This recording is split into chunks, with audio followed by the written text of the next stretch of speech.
चांद पर लैंड करने से 14 महीने पहले जिस मून लैंडर को चांद पर जाना था, उसको नील आर्मस्ट्रॉन्ग अर्थ पर ही लैंड करने की प्रैक्टिस कर रहे थे। पर यह एक्सपेरिमेंट बुरी तरह से फेल हुआ क्योंकि नील आर्मस्ट्रॉन्ग इस प्रोटोटाइप को लैंड कराने में नाकाम हो गए। ये उनकी खुशकिस्मती थी कि आखिरी 2 सेकंड्स में उन्होंने खुद को इजेक्ट करके अपनी जान बचा ली। लेकिन उसके बाद जब अपोलो 11 मून लैंडर ने चांद पर सक्सेसफुली लैंड कर लिया तो कॉन्स्पिरेसी थ्योरिस्ट लोगों का कहना था कि जब मून लैंडर इनसे जमीन पर ही कंट्रोल नहीं हुआ तो इसने चांद पर कैसे लैंड कर लिया। नील आर्मस्ट्रॉन्ग को चांद पे कदम रखे 54 इयर्स गुजर चुके हैं, लेकिन आज भी कई लोगों का मानना है कि ये सब नासा और अमेरिका का रचाया हुआ एक ढोंग था। इन कॉन्स्पिरेसी थ्योरिस्ट की बातें सुनी जाएं तो इनमें काफी दम भी होता है।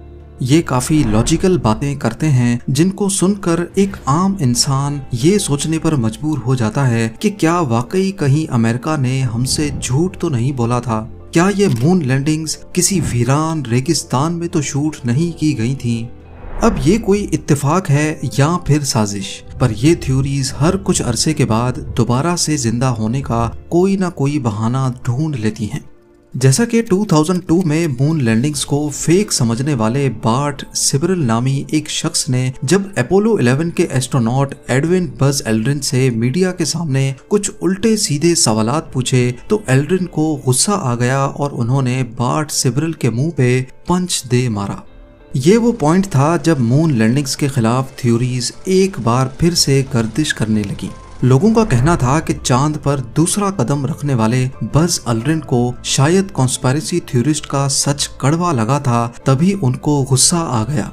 पर असल में हकीकत क्या है? क्या नासा की मून लैंडिंग सच्ची थी या ये वाकई में दुनिया की नजर में सोवियत यूनियन को नीचा दिखाने का कोई सीक्रेट प्लान था? कोल्ड वॉर के दौरान स्पेस रेस की शुरुआत में सोवियत यूनियन ही था जिसने स्पेस में पहली सैटेलाइट भेजी थी। ना सिर्फ इतना बल्कि चांद को टच करने वाला पहला अनमैन्ड स्पेसक्राफ्ट नासा के अपोलो 11 मिशन से 10 साल पहले सोवियत यूनियन ने ही भेजा था। तो फिर ऐसा क्या हो गया कि सोवियत यूनियन चांद पर एक बार भी इंसानों को नहीं भेज पाया, जबकि नासा ये काम 6 मर्तबा कर चुका है। आइए एक एक करके इन थ्योरीज को क्रैक करते हैं और सच का पता लगाने की कोशिश करते हैं। पहली चीज जो लोगों के जहन में शक पैदा करती है वो है ये कैमरा जिससे चांद पर फोटोग्राफ्स खींची गई थी। मार्कस एलन एक फोटोग्राफर हैं जो इस कैमरा की काफी जानकारी रखते हैं। उनका कहना है कि जब मैं चांद पर खींची जाने वाली फोटोग्राफ्स देखता हूँ तो मुझे यकीन नहीं आता कि इतना कॉम्प्लिकेटेड कैमरा एस्ट्रोनॉट्स ने चांद पर कैसे चलाया होगा, और वो भी एक स्पेस सूट के अंदर से। स्पेस सूट कोई आम सूट नहीं होता बल्कि ये फुली प्रेशराइज्ड होता है, यानी आसान अल्फाज में इनके अंदर हवा भरी होती है जिससे हाथों और उंगलियों की प्रिसाइज मूवमेंट करना पॉसिबल नहीं होता।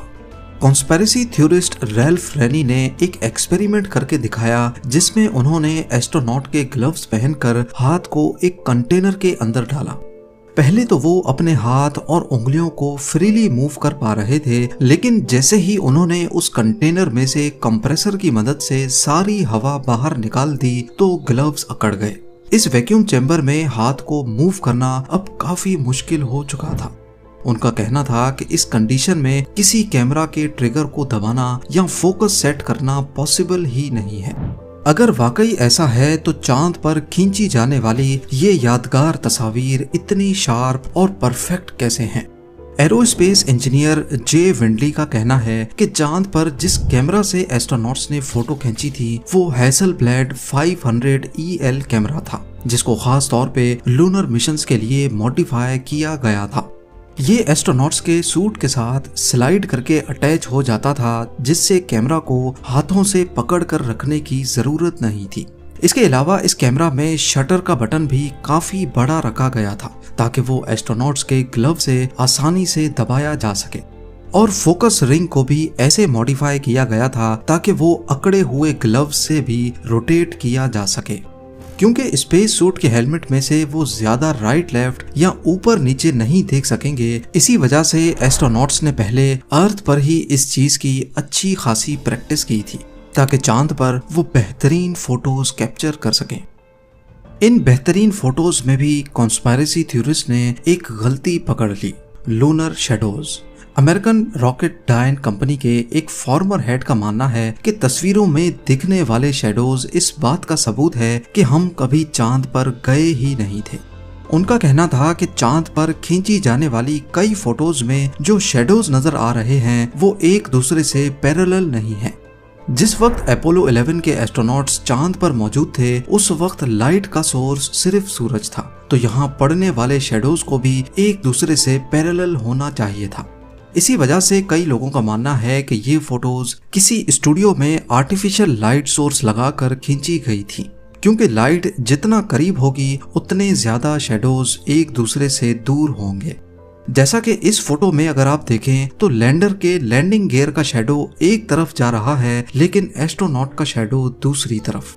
अब सुनने में तो लग रहा होगा कि शायद वाकई ये शैडोज आर्टिफिशियल लाइट सोर्स की वजह से बन रहे हैं, लेकिन एक्सपर्ट्स का मानना है कि जमीन पर भी अक्सर ऐसा होता है कि शैडोज एक दूसरे से पैरेलल नहीं होते। शैडोज का पैरेलल होने के लिए जरूरी है कि दोनों ऑब्जेक्ट्स भी एक दूसरे के साथ पैरेलल खड़े हों।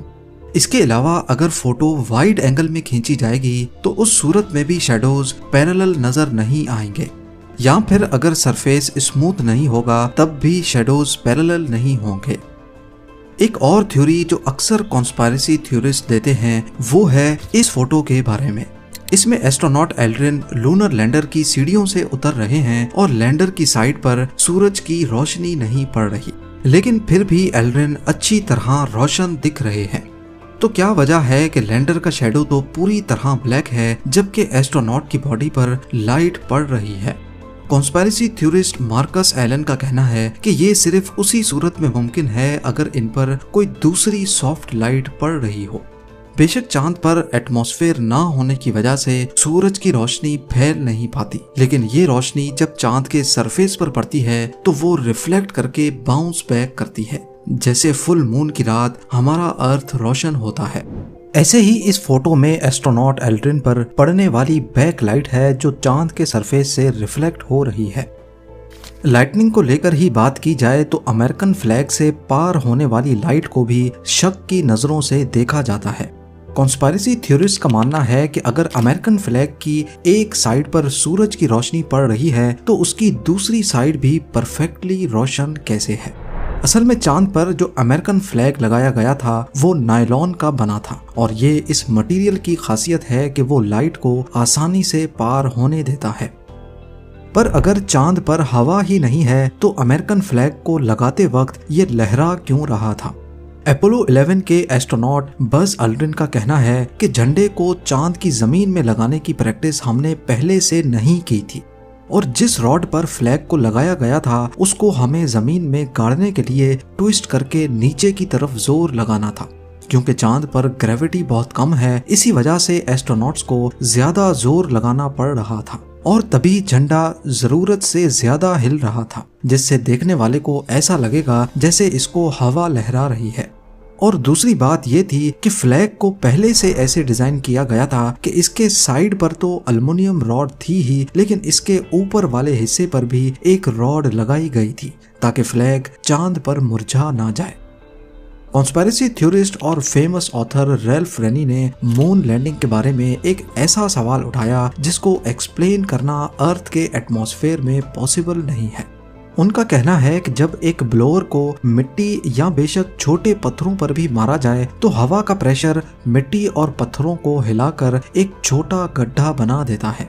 ये ब्लोअर तो यकीनन मून लैंडर के थ्रस्टर से काफी कम ताकत रखता है, तो क्या वजह है कि इसने तो ढेर सारी मिट्टी और पत्थर हटा दिए लेकिन अपोलो 11 लैंडर के नीचे जरा सा भी गड्ढा नहीं बना।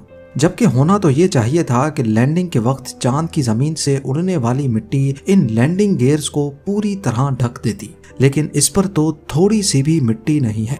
इस पर फिजिसिस्ट का कहना है कि लैंडिंग से चंद फीट पहले लैंडर की रॉकेट मोटर्स को बंद कर दिया गया था। और जिस वक्त वो चांद की जमीन से टच हुआ तो 75% थ्रस्ट ऑलरेडी कम हो चुका था। इसी वजह से इसने कोई क्रेटर तो नहीं बनाया, पर अगर तस्वीरों में गौर से देखा जाए तो इस थ्रस्ट ने थोड़ी बहुत मिट्टी जरूर हटाई है जो मुख्तलिफ डायरेक्शंस में बिखरी हुई नजर आती है, पर इतनी नहीं कि वो लैंडिंग गियर को कवर कर सके। मान लें कि अगर 25% थ्रस्ट भी रह गया था तो ये बनता है 1250 kg। इतना ज्यादा थ्रस्ट अगर अर्थ पर पड़ता तो जरूर वो अच्छा खासा गड्ढा बना देता, पर इसने चांद पर ऐसा क्यों नहीं किया ये अभी तक अर्थ के एटमॉस्फेयर में एक्सप्लेन नहीं किया जा सका। एक और बड़ा सवाल है जो अक्सर कॉन्स्पिरेसी थ्योरिस्ट पूछते हैं कि चांद पर खींची जाने वाली फोटोज में आसमान बिल्कुल काला नजर आ रहा है जैसे अर्थ पर रात के वक्त नजर आता है, लेकिन क्यों इसमें स्टार्स नजर नहीं आ रहे। कैमरा का लेंस भी इंसान की आंखों की तरह काम करता है। हम जब बिल्कुल अंधेरे में देखते हैं तो आंखों के तारे बड़े हो जाते हैं ताकि ज्यादा से ज्यादा लाइट एंटर हो सके। इसी तरह आंखों के तारे छोटे हो जाते हैं जब हम रोशनी में देखते हैं। अगर कभी आपको मौका मिला हो तो आपने नोटिस किया होगा कि स्टार गेजिंग के वक्त आसपास बिल्कुल अंधेरा रखा जाता है ताकि हमारी आंखों के तारे बड़े हो जाएं और स्टार्स की हल्की सी भी रोशनी आंखों तक पहुंच सके। लेकिन अगर इसी सिचुएशन में कोई लाइट ऑन कर दे तो स्टार्स नजर आना बंद हो जाते हैं। इसी तरह अपोलो 11 मिशन में भी चांद पर जब फोटोज कैप्चर की गई थी तब चांद का पूरा सरफेस सूरज की रोशनी से चमक रहा था, जिसकी वजह से कैमरा के लेंस ने स्टार्स को कैप्चर नहीं किया क्योंकि ऑलरेडी उसके अंदर काफी सारी लाइट जा रही थी जो स्टार्स की लाइट से काफी ज्यादा थी।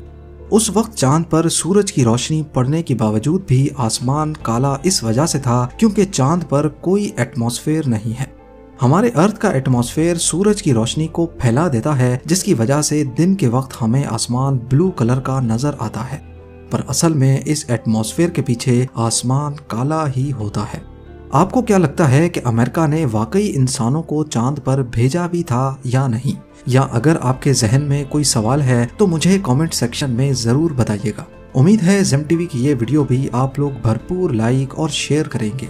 आप लोगों के प्यार भरे कमेंट्स का बेहद शुक्रिया। मिलते हैं अगली शानदार वीडियो में।